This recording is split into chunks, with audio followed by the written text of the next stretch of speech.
Hello again, everybody. This is Red of Half Century Collecting Sports Cards, and today I'm going to do something I've been waiting for quite a while to put together and put this video together, and that is my favorite player, favorite superstar I should say, growing up, Hank Aaron, and the collection of his that I've put together over time.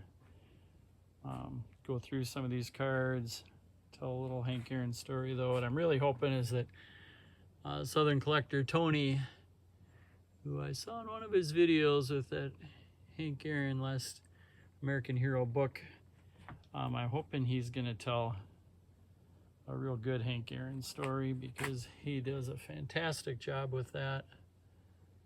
And I'll just do a little supplementing.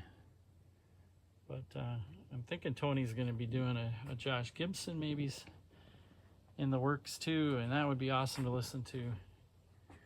But I'm waiting for his Hank Aaron.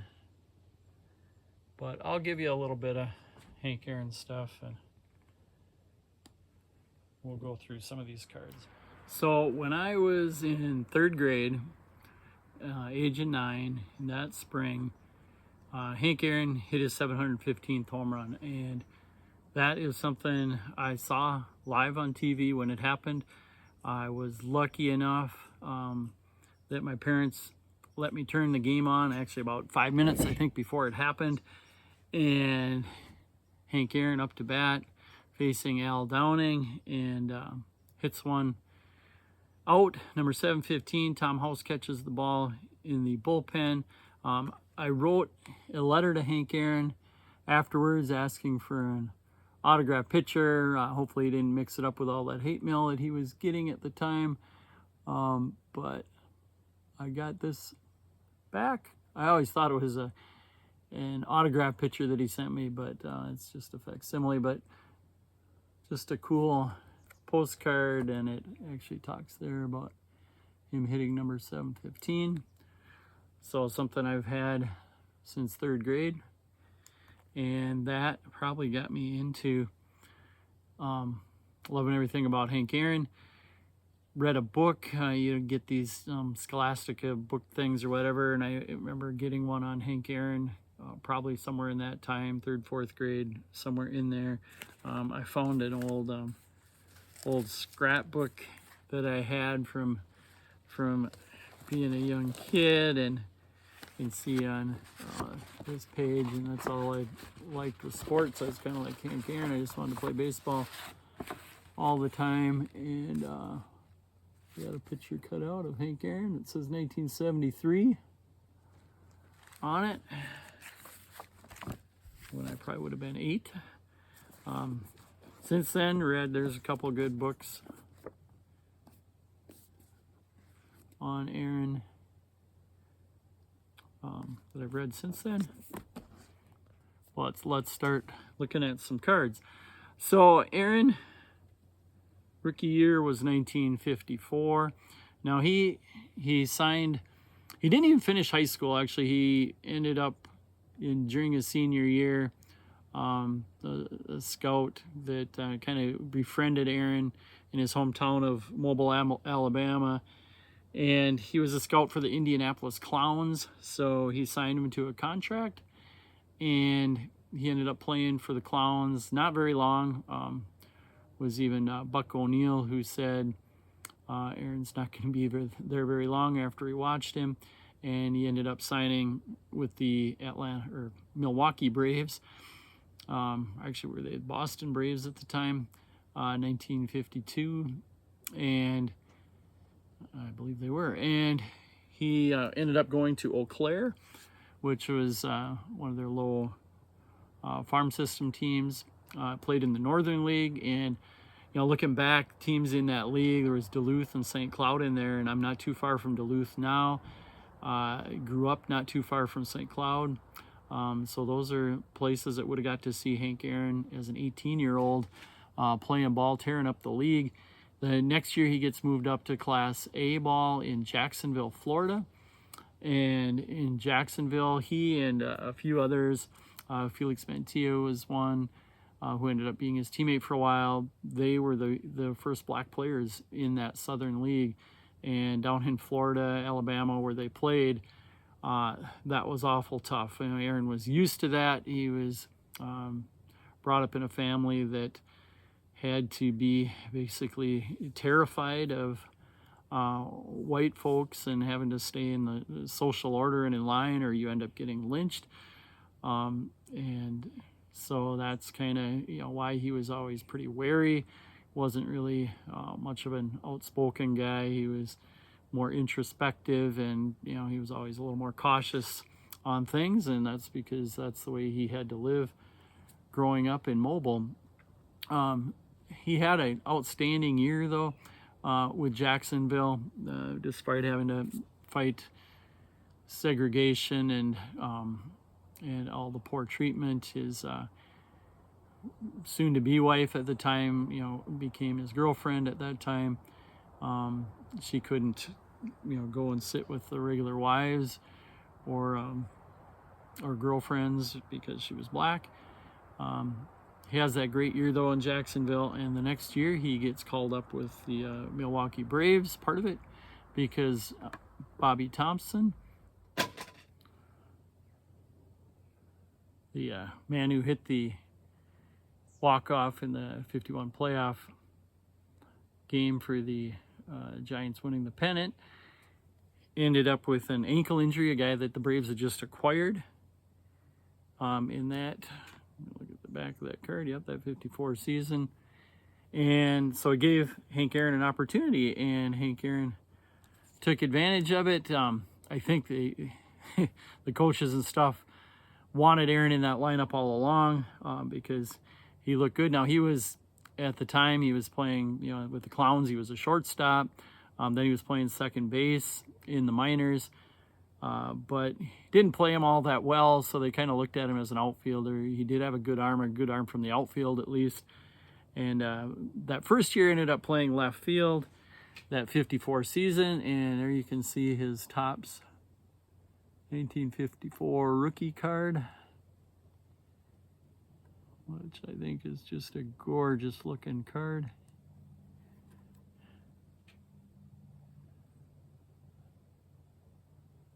Back, and then he had this Johnston Cookies card that came out of all the Braves players.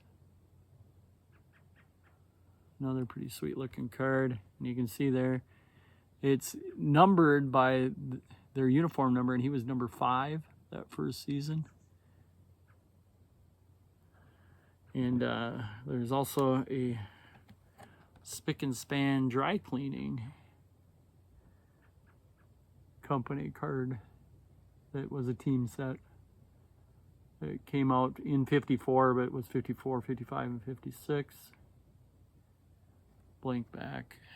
I guess a postcard back of Aaron that 54 season.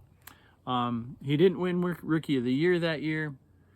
And then here's his second season, 1955. And look at the back of this card for his rookie season, 13 homers, hit 280. Good season despite missing the month of September. But 55, his numbers changing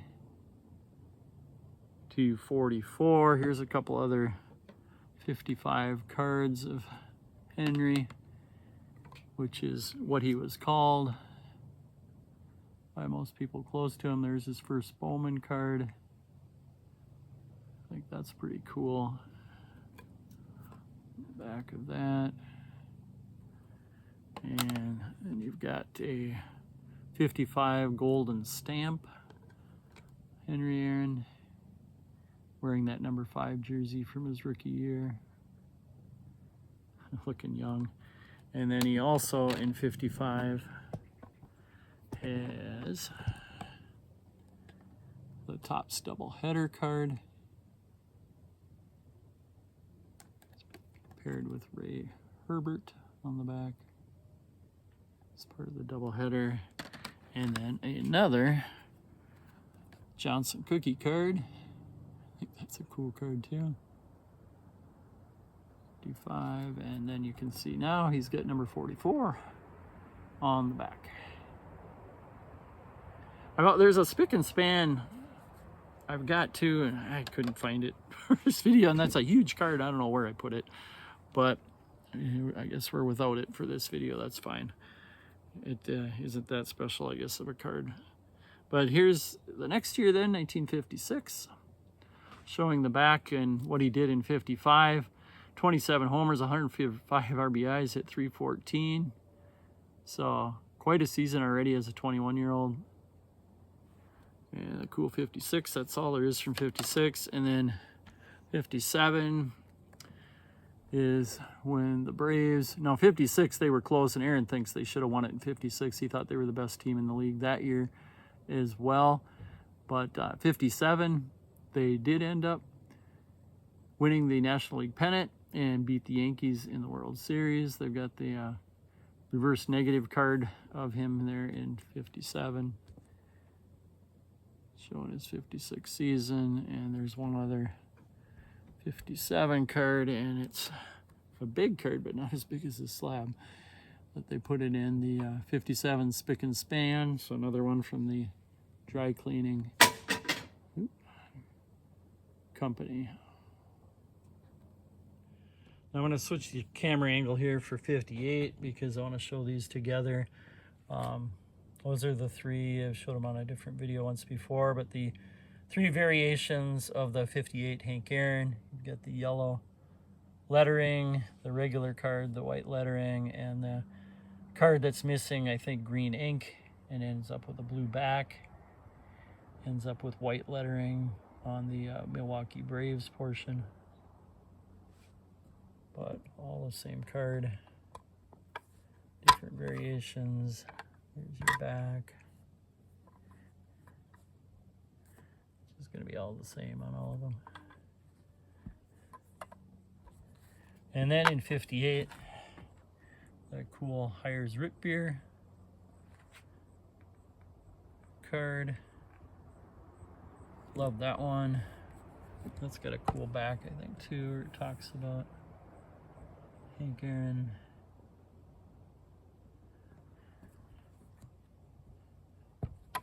And then we've got some extra cards that year. It's All-Star card from the World Series there, paired with Mickey Mantle. And a pretty cool card. And then a fence buster card with teammates Eddie Matthews, Del Crandall, and Joe Adcock.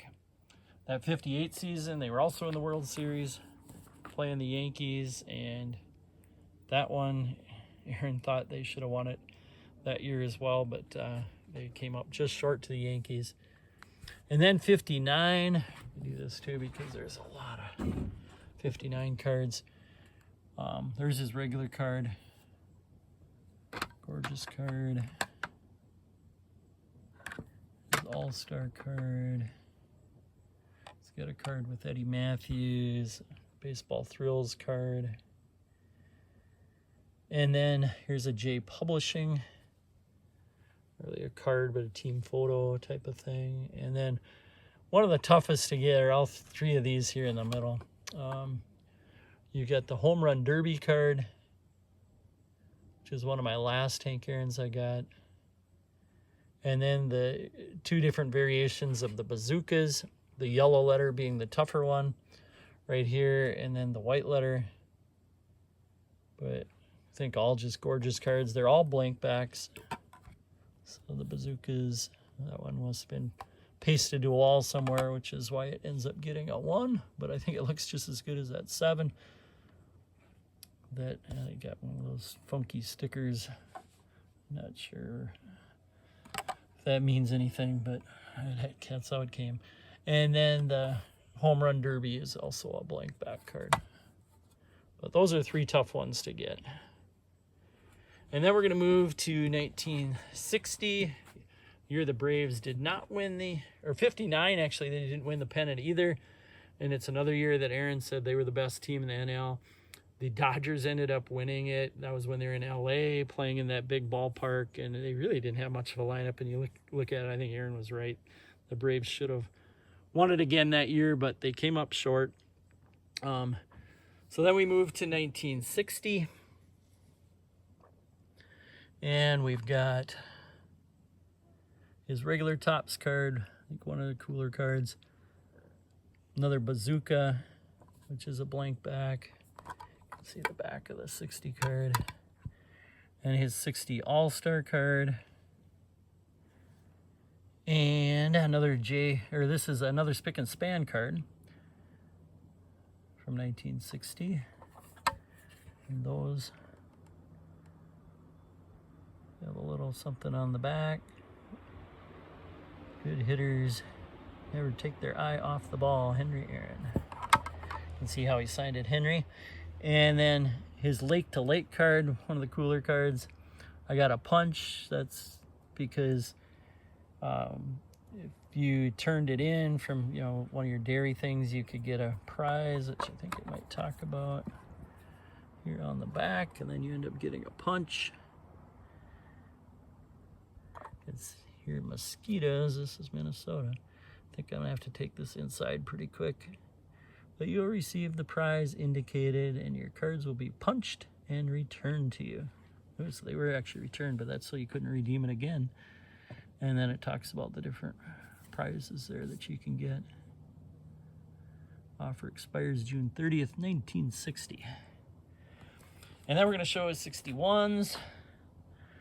So there's his regular 61, his All-Star card. And one of my favorites is that MVP card.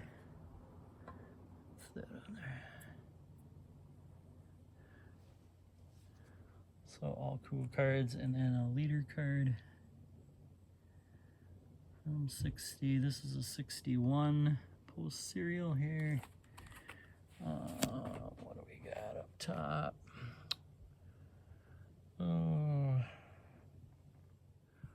It's moving back to 62. There is an exhibit card. This is a stat back exhibit. And then we've got a Canadian post of Aaron. We've got his All-Star card. This one isn't a card of him, but he's in the back. You can see on the right side. Mantle and Mays there. And then there's his regular 62. And his 62 Bazooka. Up there. Bit of a maze going through these. And then we go to, well, we'll show this one too. Here's another J Publishing. This is the 62 to 65. Seen alongside his 63s, so his regular 63. 63 with Ernie Banks, 63 Bazooka. Some leader cards. And a peel off.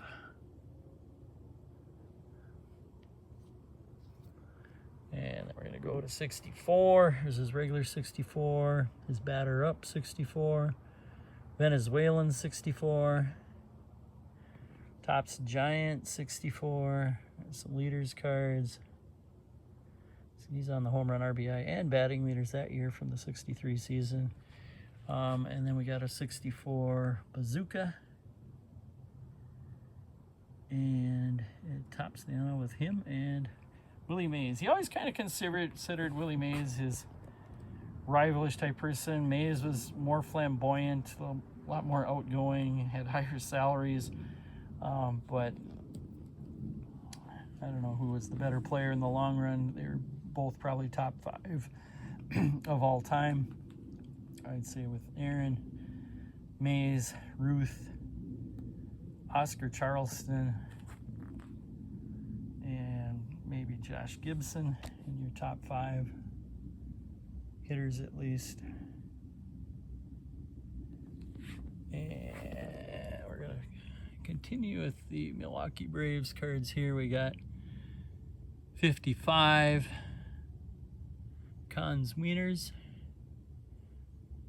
I think that's one of my favorite Cons cards. We got the 65 Bazooka, and his regular 65 leaders card from 65, And then 66 is going to Atlanta. So we're going to, I think we'll do a part 1 and a part 2, and we're going to finish here part 1 at the end of his Milwaukee Brave career.